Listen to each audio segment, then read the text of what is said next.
قرآن مجید کے اندر نماز سے پہلے طہارت کا تذکرہ کیا ہے. چنانچہ اللہ تبارک تعالیٰ نے فرمایا یا ایھا الذین آمنوا اذا قمتم الى الصلاة فاغسلوا وجوہکم وایدیکم الى المرافق وامسحوا برؤوسکم وارجلکم الى الکعبین کہ اے مومنو جب تم نماز کا ارادہ کرو تو پھر اس کے بعد میں وضو کرو، جس کی تفسیر اللہ تبارک و تعالیٰ نے اس آیت کے اندر بیان کی اور نبی کریم صلی اللہ علیہ وسلم نے وضو کی پوری کیفیت اپنی حدیث کے اندر بیان کی. تو اللہ تبارک و تعالیٰ نے بھی نماز سے پہلے، صلاۃ سے پہلے اللہ تبارک و تعالیٰ نے طہارت کا تذکرہ کیا. اسی لیے مؤلف رحمہ اللہ نے صلاۃ سے پہلے طہارت کا تذکرہ کیا. اور سب سے پہلی حدیث جو اپنی کتاب کے اندر لے کر آئی وہ حدیث عمر بن خطاب رضی اللہ تعالی عنہ کی.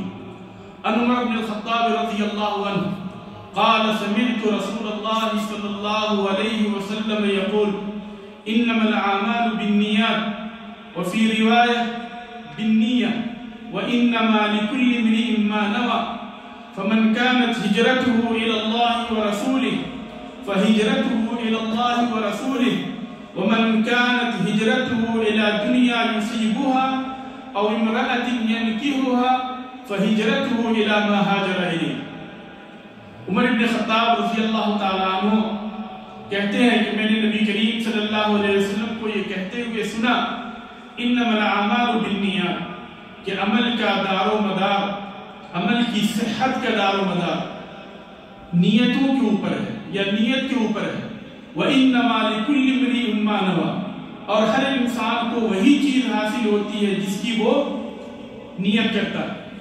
فَمَنْ كَانَتْ هِجْرَتُهُ إِلَى اللَّهِ وَرَسُولِهِ فَهِجْرَتُهُ إِلَى اللَّهِ وَرَسُولِهِ تو جس کی ہجرت قصد اور نیت کے اعتبار سے اللہ تبارک و تعالیٰ کی طرف ہوتی ہے تو ثواب اور جزا کے اعتبار سے اس کی ہجرت اللہ تبارک و تعالیٰ کی طرف مانی جاتی ہے. وَمَنْ كَانَتْ هِجْرَتُهُ إِلَى دُنْيَا يُصِيبُهَا اور جو انسان دنیا کمانے کی خاطر ہجرت کرتا ہے اور امرأة ينكحها یا کسی عورت سے شادی کرنے کے لیے ہجرت کرتا ہے فَهِجْرَتُهُ إِلَى مَا هَاجَرَ إِلَيْهِ تو جس چیز کی جانب وہ ہجرت کرتا ہے اس کی ہجرت کے بدلے میں اسے وہی چیز حاصل ہوتی. مؤلف رحمہ اللہ نے اپنی اس کتاب کی ابتدا عمر رضی اللہ تعالیٰ عنہ کی اس حدیث سے کی جس حدیث کا تعلق نیت سے. اور اس حدیث کے بارے میں یہ بہت ہی عظیم ترین حدیث ہے، یہ بہت ہی عظیم ترین حدیث ہے. اس کے بارے میں علماء کرام کہتے ہیں کہ یہ اسلام کے قواعد میں سے ایک عظیم ترین قاعدہ ہے اور اسلام کے جلیل ترین اصول میں سے یہ ایک جلیل ترین اصل ہے. اس کے بارے میں مختلف علماء کرام کی مختلف باتیں ہیں. چنانچہ امام احمد رحمہ اللہ کہتے ہیں کہ اصول الاسلام علی ثلاثت احادیث، اصول الاسلام علی ثلاثت احادیث کہ 3 حدیثوں کے اوپر اسلام کی بنیاد قائم، 3 حدیثوں کے اوپر اسلام کی بنیاد قائم. ان میں سے پہلی حدیث عمر بن خطاب رضی اللہ تعالیٰ عنہ کی حدیث اور دوسری حدیث عائشہ رضی اللہ تعالیٰ عنہ کی حدیث ہے کہ نبی کریم صلی اللہ علیہ وسلم نے فرمایا من احدث فی امرنا هذا ما ليس منه فهو رد کہ جس کسی نے بھی ہماری اس دین کے اندر کسی ایسی چیز کو ایجاد کی جس کا تعلق ہمارے دین سے نہیں ہے تو وہ چیز مردود ہے. اور تیسری حدیث النعمان بن بشیر رضی اللہ تعالیٰ عنہ کی حدیث نبی کریم صلی اللہ علیہ وسلم نے فرمایا ان الحلال بین وان الحرام بین کہ حلال بالکل واضح اور حرام بالکل واضح ہے. وبینہما امور مشتبہات لا یعرفہن کثیر من الناس اور حلال اور حرام کے بیچ کچھ چیزیں ایسی ہیں جو کہ مشتبہ ہیں جن کے بارے میں بہت سارے لوگ نہیں جانتے. تو یہ تیسری حدیث. اس حدیث کے بارے میں یعنی اس کی اہمیت کا اندازہ اس سے بھی ہوتا ہے کہ امام بخاری رحمہ اللہ نے اپنی کتاب صحیح بخاری کی ابتدا اسی حدیث کے ذریعے سے کی. امام بخاری رحمہ اللہ نے اپنی کتاب صحیح بخاری کی ابتدا اسی حدیث سے کی اور اس حدیث کی اہمیت کا اندازہ اس سے بھی ہوتا ہے کہ علماء کرام اس حدیث کو ثلث الاسلام کہتے ہیں، ایک تہائی اسلام، اور امام شافعی رحمہ اللہ کہتے ہیں کہ یہ ثلث العلم، ایک تہائی علم۔ اس حدیث کے بارے میں امام شافعی رحمہ اللہ کہتے ہیں کہ یہ ثلث العلم ہے، ایک تہائی علم ہے۔ اور امام بہقی رحمہ اللہ نے اس کی وضاحت کرتے ہوئے کہا ہے کہ ان اعمال الناس تقوم علی ثلاثه امور، یہ ایک تہائی علم اس لیے ہے کہ انسان کے اعمال جو ہے وہ تین چیزوں پہ قائم، اما ان تکون متعلقۃ بالقلوب، یا تو اس کے وہ دل سے، ارادے سے اور نیت سے اس کا تعلق ہے، یا اس کا تعلق جو ہے اس کی زبان سے ہے، یا اس کا تعلق اس کے اعضاء سے ہے، جوارح سے، ارکان سے۔ اور اس حدیث کا تعلق کس چیز سے ہے؟ دل سے۔ تو اس اعتبار سے یہ حدیث جو ہے یہ ثلث العلم۔ یہ حدیث کس نے روایت کی؟ اس حدیث کو عمر بن خطاب رضی اللہ تعالی عنہ۔ اس حدیث کے راوی امیر المومنین عمر بن الخطاب ابن نفیل رضی اللہ تعالی عنہ العدوی القرشی ابو حفص۔ عمر رضی اللہ تعالی عنہ کی ولادت 13 عام الفیل کے اندر، یعنی عمر رضی اللہ تعالی عنہ نبی کریم صلی اللہ علیہ وسلم سے عمر میں کتنے چھوٹے تھے؟ 13 سال کے چھوٹے تھے۔ اور عمر رضی اللہ تعالی عنہ کی وفات نبی کریم صلی اللہ علیہ وسلم سے کتنے سال بعد ہوئی؟ کتنے سال بعد ہوئی؟ 13 سال بعد۔ 23 ہجری کے اندر عمر رضی اللہ تعالی عنہ کی وفات ہوئی۔ تو اس طریقے سے عمر رضی اللہ تعالی عنہ نے وہی عمر پائی تھی جو عمر نبی کریم صلی اللہ علیہ وسلم کو ملی تھی۔ عمر ابن خطاب رضی اللہ تعالی عنہ یہ قریش کے سرداروں میں سے ایک اہم ترین سردار تھے، اور سفارت انہی کے ذمہ تھی، یہی جو ہے قریش کے ایمبیسڈر تھے۔ اسلام لانے سے پہلے عمر ابن خطاب رضی اللہ تعالی عنہ مسلمانوں کے اوپر بہت ہی زیادہ شدید تھے، بہت ہی زیادہ ایذا پہنچائی۔ ان کے اسلام کا واقعہ بہت معروف ہے کہ کس طریقے سے انہوں نے اسلام کو قبول کیا، اور نبی کریم صلی اللہ علیہ وسلم نے یہ دعا کی تھی کہ اللہم اعز الاسلام باحد العمرین، کہ اللہ تبارک و تعالیٰ تو اسلام کو 2 میں سے ایک عمر کے ذریعے سے غلبہ عطا کر، عمر ابن خطاب اور دوسرا عمرو بن ہشام لعنت اللہ علیہ ابو جہل۔ چنانچہ اللہ تبارک و تعالیٰ نے نبی کریم صلی اللہ علیہ وسلم کی دعا عمر بن خطاب رضی اللہ تعالیٰ عنہ کے سلسلے میں قبول کی، اور عمر رضی اللہ تعالیٰ عنہ نے اسلام کو قبول کیا۔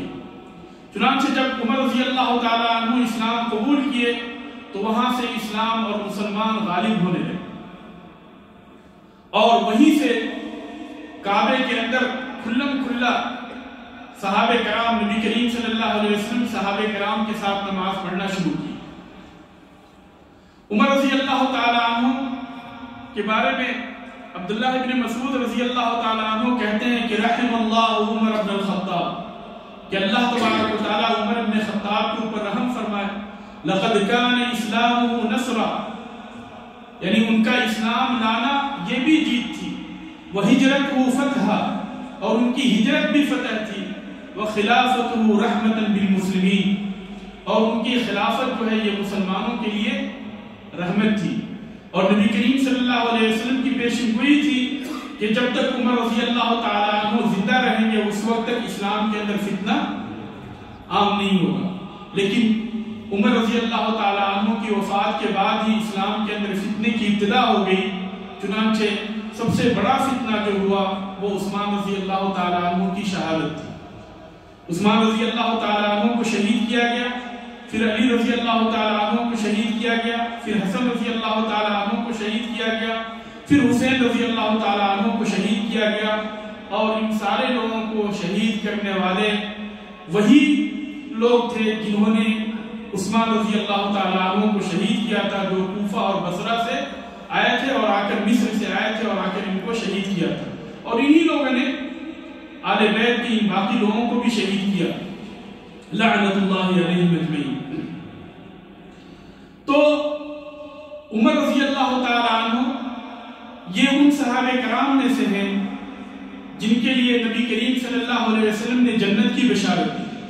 یہ امیر المومنین ہیں، خلیفۃ المسلمین ہیں، اور ان کے ذریعے سے اللہ تبارک و تعالیٰ نے اسلام اور مسلمانوں کی بہت ہی زیادہ مدد کی.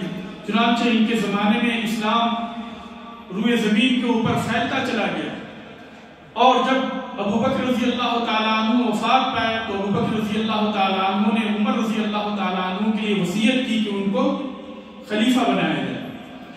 اور 23 ہجری کے اندر ذی الحجہ کی 26 تاریخ کو جب فجر کی نماز پڑھانے کے لیے عمر رضی اللہ تعالیٰ عنہ آگے بڑھے تو اسی ابھی پہلی تکبیر ہی کہی تھی کہ پیچھے سے ابو لؤلؤہ المجوسی نے عمر رضی اللہ تعالیٰ عنہ کو خنجر مارا، اور پھر اس کے بعد میں اور دوسرے صحابہ کرام کو بھی خنجر مارا، جس سے عمر رضی اللہ تعالیٰ عنہ کے علاوہ بھی 7 صحابہ کرام جو ہے شہید ہوئے. اور پھر اخیر میں اس نے خود کو بھی خنجر مار لیا لعنت اللہ علیہ. اور اس طریقے سے وہ دنیا اور آخرت دونوں کے اندر وہ عذاب کے اندر مبتلا. تو اس حدیث کے راوی عمر بن خطاب رضی اللہ تعالیٰ عنہ ہیں. وہ کہتے ہیں سمعت رسول اللہ صلی اللہ علیہ وسلم یقول، کہ میں نے رسول اللہ صلی اللہ علیہ وسلم کو یہ کہتے ہوئے سنا. حدیث بیان کرنے کے بہت سارے الفاظ ہیں، چنانچہ سمعت، سمعنا، حدثنی، حدثنا، اخبرنی، اخبرنا، قال عن، یہ سارے الفاظ ہیں جن کے ذریعے سے راوی حدیث کو روایت کرتا ہے. لیکن ان سارے الفاظ میں سب سے جو ہے اعلیٰ ترین لفظ جو ہے وہ ہے سمعتو، کہ میں نے سنا. اس کے اندر کسی واسطے کی گنجائش نہیں ہوتی ہے، بلکہ روایت کرنے والا اس چیز کی صراحت کرتا ہے کہ میں نے جو ہے اس روایت کو روایت کرنے والے کے منہ سے سنا. چنانچہ یہ یعنی سب سے اعلیٰ درجہ ہے. اور عمر بن خطاب رضی اللہ تعالیٰ عنہ کہتے ہیں کہ میں نے نبی کریم صلی اللہ علیہ وسلم کو یہ کہتے ہوئے سنا. صحابہ کرام جو نبی کریم صلی اللہ علیہ وسلم سے روایت کرتے تھے اس کی 2 وجہ. پہلی وجہ یہ ہے کہ جس کو انہوں نے ڈائریکٹ نبی کریم صلی اللہ علیہ وسلم سے سنا اسے روایت کی، اور دوسری حدیث وہ ہوتی تھی جن کو کہ صحابہ کرام کسی واسطے سے سنا کرتے تھے، اور پھر بسا اوقات صحابہ کرام اس واسطے کو بیان کرتے تھے اور بسا اوقات اس واسطے کو بیان نہیں کرتے تھے.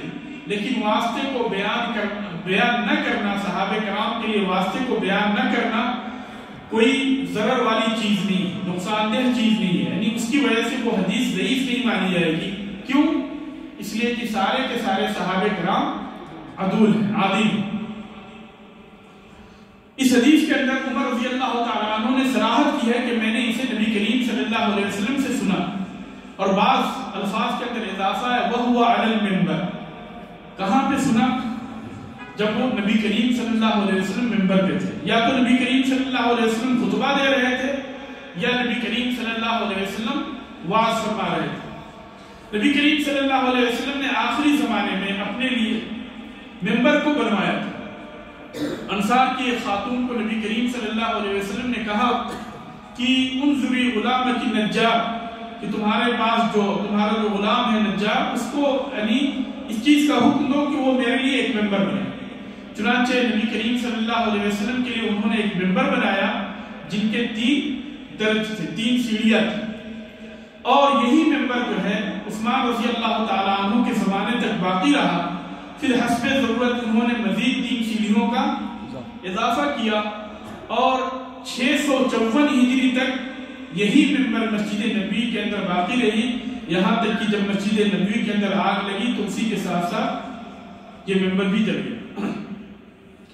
عمر بن خطاب رضی اللہ تعالیٰ عنہ کہتے ہیں کہ میں نے نبی کریم صلی اللہ علیہ وسلم کو یہ کہتے ہوئے سنا انما الاعمال بالنیات، کہ عمل کی صحت کا دار و مدار، اعمال کی صحت کا دار و مدار نیت کے اوپر. بعض علماء کہتے ہیں کہ اس حدیث کا ایک سبب ہے، اور وہ سبب یہ ہے کہ مکہ کے اندر ایک آدمی تھے، وہ جو ہے مدینے کے اندر ایک صحابیہ تھی، ان سے شادی کرنا چاہ رہے تھے. جب انہوں نے شادی کا پیغام بھیجا تو انہوں نے کہا کہ میں اس وقت تک شادی نہیں کروں گی جب تک کہ تم ہجرت نہیں کر لیتے. چنانچہ انہوں نے ہجرت کی، پھر اس کے بعد میں انہوں نے شادی کی۔ لیکن ابن حجر رحمہ اللہ وغیرہ اور دوسرے ائمہ کرام علماء کرام کہتے ہیں کہ یہ سبب جو ہے یعنی درست نہیں۔ تو نبی کریم صلی اللہ علیہ وسلم نے فرمایا انما الاعمال بالنیات، عمل کے صحت کا دار و مدار نیت کے اوپر ہے۔ اعمال یہ عمل کے جمع ہے جو کہ قول اور فعل دونوں چیزوں کو شامل ہے، قول کو بھی شامل ہے اور فعل کو بھی شامل ہے۔ قول اس کا تعلق انسان کی زبان سے ہے اور فعل اس کا تعلق انسان کے جوارے سے ہے، انسان کے اعضاء سے ہے۔ علماء کرام کہتے ہیں انما الاعمال کے اندر جو ہے اس کا مطلب یہ ہے یعنی صحت، یہاں پہ اعتبار اور صحت اس کے اندر محذوف ہے۔ انما صحت الاعمال، انما اعتبار الاعمال بالنیات، کہ اعمال کی صحت کا دار و مدار نیت کے اوپر ہے۔ نیت کسے کہتے ہیں؟ نیت کا مطلب ہوتا ہے قصد، ارادہ۔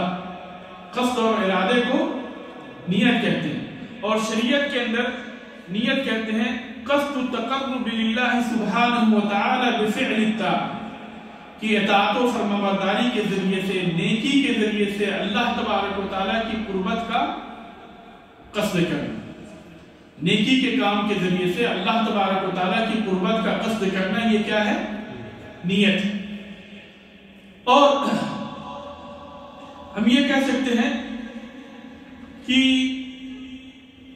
نیت جو ہے، جو نبی کریم صلی اللہ علیہ وسلم نے فرمایا انما الاعمال بالنیات، تو اس کے اندر اس بات کی دلیل ہے کہ نیت کا اعتبار کیا جائے۔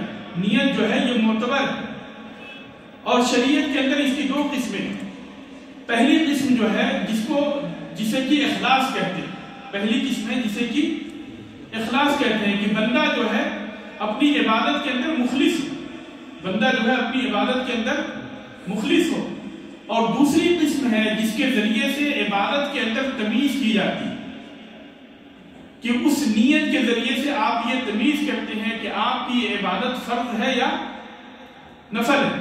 اگر آپ 4 رکعت نماز پڑھ رہے ہیں تو وہاں پہ آپ یہ تمیز کرتے ہیں کہ اس 4 رکعت نماز کے ذریعے سے آپ ظہر کی نماز پڑھ رہے ہیں یا عصر کی نماز پڑھ رہے ہیں۔ اسی طریقے سے آپ یہ تمیز کر رہے ہیں کہ آپ اس نماز کے ذریعے سے آپ نفل نماز پڑھ رہے ہیں یا فرض نماز پڑھ رہے ہیں۔ آپ جب کسی کو صدقہ اور خیرات کرتے ہیں یا کسی کو جب کچھ پیسے دیتے ہیں، اگر اس بندے کا آپ کے اوپر قرض ہے تو وہاں پہ 2 چیزیں ہو سکتی ہیں۔ اگر آپ نے پیسے دیتے ہوئے یہ نیت کی کہ اس کے ذریعے سے ہم اپنی قرض کی ادائیگی کر رہے ہیں تو آپ کی قرض کی ادائیگی ہوگی، اور اگر آپ نے اس کے ذریعے سے یہ نیت کی کہ اس کے ذریعے سے ہم صدقہ اور خیرات کر رہے ہیں تو وہاں پہ قرض کی ادائیگی نہیں ہوگی بلکہ صدقات و خیرات ہوگی۔ تو اس طریقے سے نیت کے ذریعے سے بندہ جو ہے عبادت کے اندر تمیز کرتا ہے کہ اس کی وہ عبادت فرض ہے یا نفل ہے، اس کی وہ عبادت جو ہے یعنی اگر صدقات و خیرات ہے تو وہ صدقے جو ہے وہ صدقہ ہے یا زکوٰۃ ہے یا یہ ہے کہ وہ قرض کی ادائیگی ہے۔ ان ساری چیزوں کی تعین بندہ نیت کے ذریعے سے کرتا ہے۔ بندہ جب طواف کرتا ہے، آپ جب مکہ پہنچنے کے بعد میں آپ نے طواف کرنا شروع کر دیا تو وہاں پہ بھی جو ہے نیت کے ذریعے سے آپ تعین کریں گے کہ آپ اس طواف کے ذریعے سے جو ہے جو طواف رکن ہے آپ کو عمرے کے لیے اس طواف کو کر رہے ہیں یا آپ نفل طواف کر رہے ہیں، تو ان ساری چیزوں کی تعین جو ہے نیت کے ذریعے سے ہوتی ہے۔ بندہ جو ہے حج کرنے کے بعد میں اگر اس نے طواف حج نہیں کیا ہے اور واپسی کے وقت جو طواف کرتا ہے تو وہاں پہ بھی نیت کے ذریعے سے تعین کرتا ہے کہ اس کے ذریعے سے میں جو طواف حج ہے اس طواف کو میں کر رہا ہوں، اور چونکہ وہ اس کا آخری کام ہوتا ہے تو ساتھ ہی ساتھ جو ہے طواف وداع بھی اس کے اندر شامل ہو جاتا ہے۔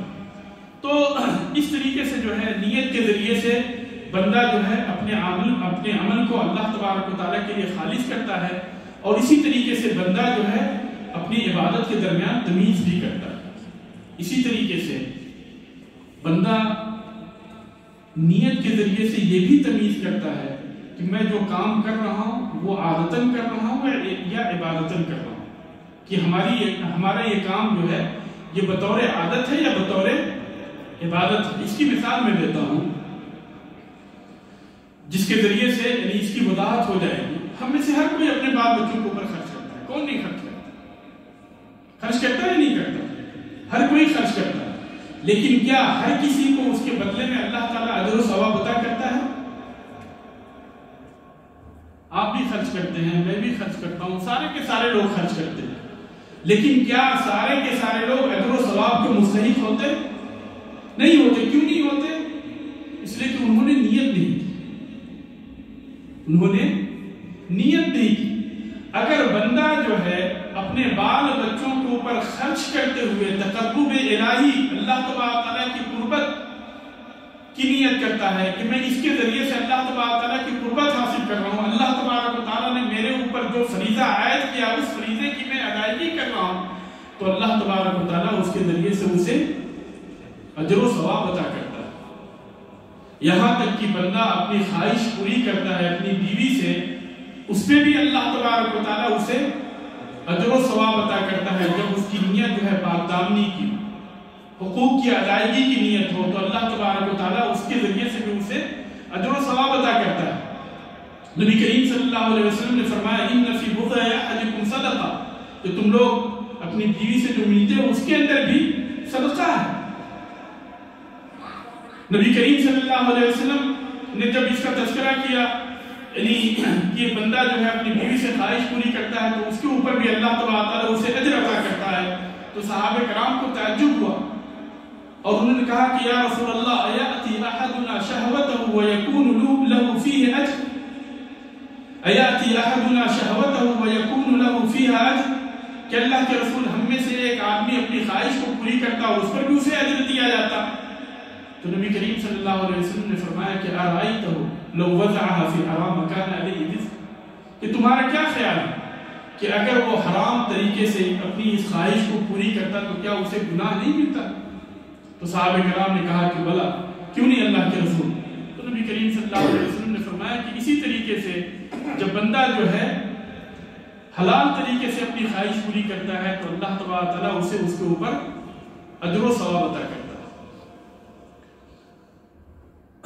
نیت کا اعتبار، عبادت کے اندر نیت کا اعتبار کیا جائے، چاہے جو بھی عبادت ہو اس عبادت کے اندر نیت کا اعتبار ہوگا۔ چنانچہ غسل، وضو، طہارت، ان ساری چیزوں کے اندر نیت کا اعتبار ہے، اور جمہور علماء کرام کا یہی خیال ہے کہ وضو کے لیے، غسل کے لیے، غسل یعنی ناپاکی سے پاکی کے لیے جو غسل حاصل کرتے ہیں اس کے لیے جو ہے نیت شرط ہے، نیت ضروری ہے۔ بغیر نیت کے اگر بندہ جو ہے وضو کرتا ہے، غسل کرتا ہے، تو پھر ایسی صورت میں نہ تو اس وضو کا اعتبار ہوگا اور نہ ہی اس غسل کا اعتبار ہوگا۔ یہ جمہور علماء کرام کا مسلک ہے، اور بعض علماء یہ کہتے ہیں کہ وضو اور غسل کے لیے نیت شرط نہیں، وضو اور غسل کے لیے نیت شرط نہیں ہے، لیکن اس حدیث کی روشنی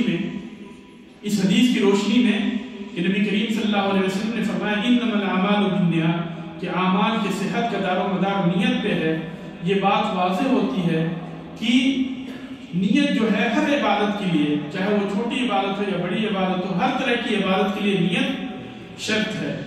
اور اسی لیے جو ہے مؤلف رحمہ اللہ نے اس کتاب کے اندر سب سے پہلے جو حدیث ذکر کی وہ حدیث نیت سے متعلق ہے، تاکہ یہ بتا سکیں کہ وضو کے لیے، غسل کے لیے، طہارت کے لیے نیت شرط ہے، بغیر نیت کے طہارت نہیں ہوگی۔ اور اس خلاف کا اثر آپ کو اس وقت ظاہر ہوگا، اس کی تاثیر آپ کو اس وقت سمجھ میں آئے گی کہ اگر ایک تالاب ہے، ایک بندہ جو ہے ناپاک ہے، جنبی ہے، اس کے اوپر غسل فرض ہے، اور اس کے گھر میں تالاب ہے، اس تالاب کے اندر اس نے غسل کیا اور نکل گیا، اس کے اوپر غسل واجب تھا، لیکن اس نے نیت نہیں کی، تو جو علماء کرام یہ کہتے ہیں کہ غسل کے لیے ناپاکی سے جو غسل کر رہا ہے اس کے لیے نیت شرط ہے، ان کے ہاں اس کا وہ غسل نہیں ہوگا، بلکہ اس کو دوبارہ جو ہے غسل کرنا ہوگا۔ اور جو علماء کرام کہتے ہیں کہ نہیں نیت شرط نہیں ہے، ان کے ہاں وہ غسل کافی ہو گیا، یعنی اس سے پاکی حاصل ہو جائے گی۔ لیکن صحیح قول یہی ہے کہ نیت شرط ہے، اور اگر وضو کرنا ہے، غسل کرنا ہے، تو طہارت کے لیے ضروری ہے کہ بندہ جو ہے نیت کرے۔ پھر آگے نبی کریم صلی اللہ علیہ وسلم نے فرمایا فَمَنْ كَانَتْ هِجْرَتُهُ إِلَى اللَّهِ وَرَسُولِهِ فَهِجْرَتُهُ إِلَى اللَّهِ وَرَسُولِهِ، کہ جس کی ہجرت اللہ اور اس کے رسول کی جانب ہوتی ہے نیت اور قصد کے اعتبار سے، تو اجر اور ثواب کے اعتبار سے اس کی نیت، اس کی ہجرت اللہ اور اس کے رسول کی جانب مانی جاتی ہے۔ اسلام کے اندر 4 ہجرت ہے۔ پہلی ہجرت کس کی جانب تھی؟ حبشہ کی جانب۔ پہلی ہجرت جو ہے وہ حبشہ کی جانب تھی، اور دوسری ہجرت مدینہ کی جانب تھی، اور تیسری ہجرت جو ہے عام وفود کی ہجرت تھی، جو چاروں طرف سے لوگ جو ہے ہجرت کر کے مدینہ آتے ہیں۔ اور پھر اس کے بعد میں جب مکہ فتح ہو گیا تو اس کے بعد نبی کریم صلی اللہ علیہ وسلم نے فرمایا کہ لا تنقطع الہجرہ حتی تنقطع التوبہ، کہ جب تک توبہ باقی ہے اس وقت تک ہجرت باقی ہے۔ یعنی جب تک توبہ باقی ہے، یعنی جب تک سورج جو ہے مغرب سے نہ نکل آئے اسی وقت توبے کے دروازہ بند ہو، یعنی سورج کے مغرب کے نکلنے سے پہلے تک ہجرت جو ہے باقی۔ چنانچہ اگر کوئی انسان کسی ایسی جگہ پہ رہتا ہے جہاں پہ وہ اپنی دین کی ادائیگی نہیں کر پاتا تو پھر ایسی صورت میں اس کے لیے ضروری ہے کہ وہ ہجرت کرے، اس کے اوپر واجب ہے کہ وہ ہجرت کرے۔ وَلَا تَنْقَطِعَ التَّوْبَةُ حَتَّى تَطْلُعَ الشَّمْسُ مِنْ مَغْرِبِهَا، یعنی توبے کا دروازہ اس وقت بند ہوگا جب سورج مغرب سے نکل آئے۔ آگے کہتے ہیں نبی کریم صلی اللہ علیہ وسلم نے فرمایا فَمَنْ كَانَتْ هِجْرَتُهُ إِلَى اللَّهِ وَرَسُولِهِ فَهِجْرَتُهُ إِلَى اللَّهِ وَرَسُولِهِ، تو جس کی ہجرت یعنی اللہ اور اس کے رسول کی جانب ہوتی ہے نیت اور قصد کے اعتبار سے، تو ثواب اور اجر کے اعتبار سے اس کی ہجرت اللہ اور اس کے رسول کی جانب ہوتی ہے۔ وَمَنْ كَانَتْ هِجْرَتُهُ لِدُنْيَا يُصِيبُهَا أَوْ امْرَأَةٍ يَنْكِحُهَا فَهِجْرَتُهُ إِلَى مَا هَاجَرَ إِلَيْهِ، اور اگر کسی انسان کی ہجرت تجارت کے خاطر ہو یا کسی عورت سے شادی کرنے کی خاطر ہو تو اس کی ہجرت اس چیز کی جانب مانی جاتی ہے جس چیز کی طرف وہ ہجرت کرتا ہے۔ لیکن اگر کوئی انسان کسی عورت کی طرف ہجرت کر کے جائے تو وہاں پہ بھی یہ دونوں صورتیں ہو سکتی ہیں، عبادت کی بھی صورت ہو سکتی ہے اور عام یعنی عادت بھی ہو سکتی ہے۔ وہ اس طرح سے کہ اگر جو ہے وہ کسی عورت سے محبت کرتا ہے اور وہ اپنے نفس کو اس کے بغیر پاک نہیں رہ سکتا تو پھر اس مقصد سے ہجرت کرے کہ اس کے ذریعے سے میرے دل کے اندر جو خواہشات پیدا ہوتے ہیں اس کے بارے میں جو غلط خواہشات، وہ سارے غلط خواہشات ختم ہو جائیں اور میں اپنے آپ کو محفوظ رکھ سکوں اور قرآن و سنت کی روشنی میں اپنی زندگی گزار سکوں، تو وہی ہجرت جو ہے اس کی عبادت والی ہجرت ہو جائے۔ تو یہ نیت کا فرق ہے، اسی لیے نیت کی جو ہے بہت ہی زیادہ اہمیت ہے۔ نیت کے ذریعے سے جو ہے بندہ جو ہے یعنی ایک عادت کو عبادت بنا لیتا ہے اور ایک عبادت کو عادت بنا لیتا ہے، جیسے کہ میں نے اس کی مثال دی۔ اور مؤلف رحمہ اللہ نے اس کتاب کی شروعات جو ہے اس حدیث کے ذریعے سے کر کے ان دونوں چیزوں کی طرف اشارہ کیا کہ بندے کے لیے ضروری ہے کہ وہ اپنی عبادت کے اندر مخلص ہو، اور یہ بھی ضروری ہے کہ جو عبادت کر رہا ہے یا جو عمل کر رہا ہے اس عمل کی تعیین کرے کہ وہ عبادت ہے یا عادت ہے، وہ فرض ہے یا نفل ہے۔ اللہ تبارک و تعالیٰ سے دعا ہے کہ اللہ تبارک و تعالیٰ ہمیں صحیح طور پہ دین کو سمجھنے اور اس کے مطابق عمل کرنے کی توفیق عطا فرمائے۔ جب تک ہمیں اس دنیا کے اندر زندہ رکھے اسلام پہ زندہ رکھے، اور جب ہمیں وفات دے اسلام پہ وفات دے۔ آمین وآخر دعوانا الحمدللہ رب العالمین۔ السلام علیکم ورحمۃ اللہ وبرکاتہ۔